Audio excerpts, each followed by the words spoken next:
Olá, amigos! Hoje eu vim aqui para mostrar para vocês o artigo que eu escrevi lá para o meu site no www.ruicarvalho.com.br. Você pode ir lá, ler com calma, ou então ouvir aqui no canal e, principalmente, refletir. Eu sou o Rui Carvalho e você está assistindo o canal Verso e Reverso. O Brasil vive tempos de ódio e intolerância. Verdades e mitos, fatos e versões são vendidos nas redes sociais no mesmo balaio e pelo mesmo preço, como se fossem produtos da mesma espécie ou frutos da mesma plantação. A verdade é que não são. Por mais que uma mentira seja repetida, ainda assim ela continua sendo uma mentira, e uma versão não substitui um fato, por mais que milhões de crentes insistam nela. Aliás, o pensador italiano Umberto Eco disse uma vez que a internet era uma coisa maravilhosa, mas que também deu voz a milhares de imbecis que acham que têm o que dizer, mesmo que tenham dificuldade de juntar 2 mais 2. Bom, o problema é que esses milhares de imbecis não são apenas gente com opinião, com qualquer opinião ou sem opinião. São também eleitores e vão escolher o próximo presidente do Brasil, gostemos disso ou não. Tá bem, faz parte do jogo. Isso é da democracia. E, claro, é preciso respeitar. Mas respeitar a opinião dos outros não significa concordar com ela. Assim como concordar com o argumento de alguém não é aprovar tudo que essa pessoa diz ou defende.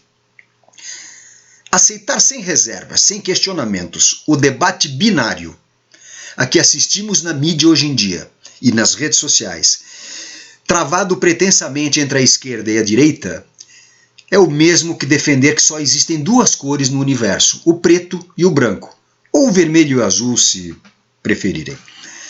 Tratar de forma simplista temas complexos é a melhor maneira de confundir, manipular e iludir. Precisamos entender que o mundo atual não cabe mais nesse conceito de esquerda e direita, onde a primeira representa sempre o bem e a segunda é a própria encarnação do mal. Nada mais falso e perigoso. Nada mais falso e perigoso. Assim como existem dezenas de nuances coloridas entre o preto e o branco, também há espaço para a vida inteligente além da esquerda e da direita. Na verdade, o mundo é bem mais complexo e parece inegável que há ideias defensáveis tanto num lado quanto no outro do espectro político. De fato, reparem, nem todo esquerdista é defensor de Stalin. Não se pode acusá-los disso. Assim como nem todo conservador ou direitista aprova as ideias de Hitler. Isso são fatos. Aliás, usar os extremos quase sempre é o primeiro recurso de quem não tem recursos, de quem não tem argumentos para fundamentar as suas divergências. Mesmo quando se fala de esquerda, é preciso cuidado para não confundir alhos com bugalhos. A esquerda latino-americana, por exemplo, com seus caudilhos, líderes populistas e manipuladores, gente da espécie de Hugo Chávez, Evo Morales, Nicolás Maduro, Lula, Fidel Castro, Raul Castro e por aí vai. Essa esquerda guarda pouca semelhança com a esquerda progressista de países europeus, como, por exemplo, França, Espanha, Portugal, Itália e por aí vai. É claro que todos sofrem do mesmo mal, que é a falta de provas de que suas doutrinas, suas políticas são capazes de gerar o bem-estar social dentro de economias saudáveis e sustentáveis. Isso ainda não aconteceu, isso ainda não foi provado. Estamos carentes de um exemplo desse no mundo. Mesmo a esquerda socialista europeia, que tem um discurso muito mais próximo e principalmente uma prática muito mais próximos da realidade, ainda não conseguiram esse milagre de distribuir benesses sociais e criar um estado de bem-estar social e ao mesmo tempo manter a economia dentro dos trilhos. Esse é outro fato. Quase todas elas têm falhado feio nesse teste, se não todas elas, quase todas falham nesse teste.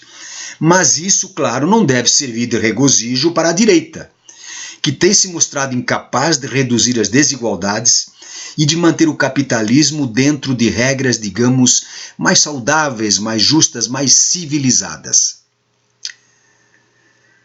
Líderes socialistas no Brasil por exemplo, ainda defendem ideias do século XIX, ideias enterradas há décadas pelos fatos. O sonho de um Brasil igualitário, onde o Estado tudo pode, tudo vê e tudo provê, está mais próximo do absolutismo de uma ditadura do que de um plano realista para melhorar a vida da população. Do outro lado, os devaneios da direita ultraconservadora, que promete endireitar o país à força, dando liberdade à polícia para descer o porrete naquilo e naqueles que ela considera errados. Isso denuncia um pensamento tão retrógrado e perigoso, mas tão retrógrado e perigoso, que sinceramente não dá para levar a sério. Viu, seu Bolsonaro e seus defensores? Não dá para levar a sério. Mas então o que nos resta? Rezar? Torcer? Fingir que o problema não existe? Tenho certeza que essa não é a solução. A não ser para os que têm preguiça de pensar. E esses, existem aos montes, tanto na esquerda quanto na direita. Então tá, todo político é corrupto e ladrão e o Brasil não tem jeito, certo? Errado. A única forma de mudar o país é aceitar que a política é o meio pelo qual as sociedades civilizadas se transformam para o bem e para o mal. Escolher para que lado vamos é dever de cada um de nós. Há sim políticos bem-intencionados. Não, você ouviu direito. Há sim políticos bem-intencionados. Mas eles sozinhos não são capazes de colocar um fim ao circo armado em Brasília e suas ramificações Brasil afora. Não tenho nomes para sugerir, infelizmente. Não tenho nomes para sugerir, até porque o cenário eleitoral está longe de uma definição. No entanto, eu sei que a solução não pode ser a abstenção, o voto nulo ou o voto em branco. Sabe por quê? Porque o sistema eleitoral brasileiro, por lei, elege o candidato que obtiver a maioria dos votos válidos. Sim, eu disse votos válidos. Por isso, se você não votar, se votar em branco ou anular o voto, estará apenas contribuindo para manter o sistema tal qual como ele está, garantindo que os mesmos políticos de sempre continuem suas carreiras criminosas. É isso que você quer? Ora, fazer as coisas sempre da mesma maneira e esperar resultados diferentes não é apenas ingenuidade. Me perdoem o desabafo. É burrice. É preciso mudar. É preciso manter-se bem informado, pesquisar, buscar outras fontes e não acreditar em tudo que se espalha na internet.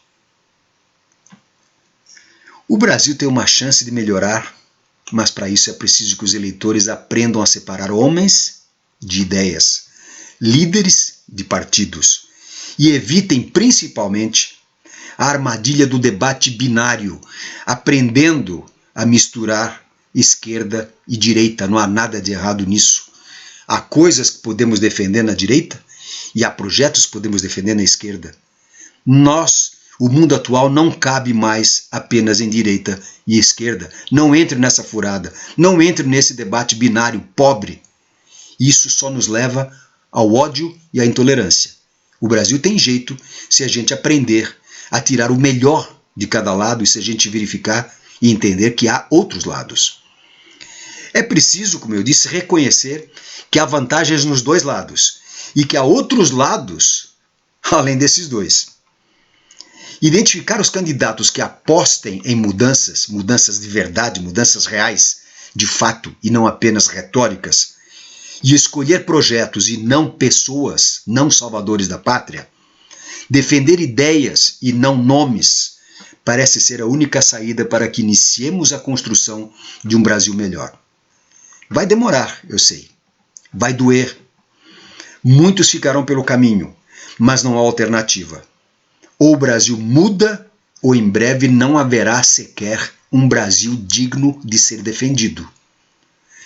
De forma bem pragmática, talvez tenha chegado a hora de, na falta do excelente, na falta do bom, darmos uma chance àquele que é menos ruim, e ir depurando o processo aos poucos. Não se podem corrigir os erros de séculos, ou pelo menos de décadas, em uma única eleição. Vamos aos poucos, vamos passo a passo. Não é o ideal, eu sei, mas já é um começo. Amigos, a conclusão é o seguinte: nem direita, nem esquerda. O Brasil precisa é seguir em frente.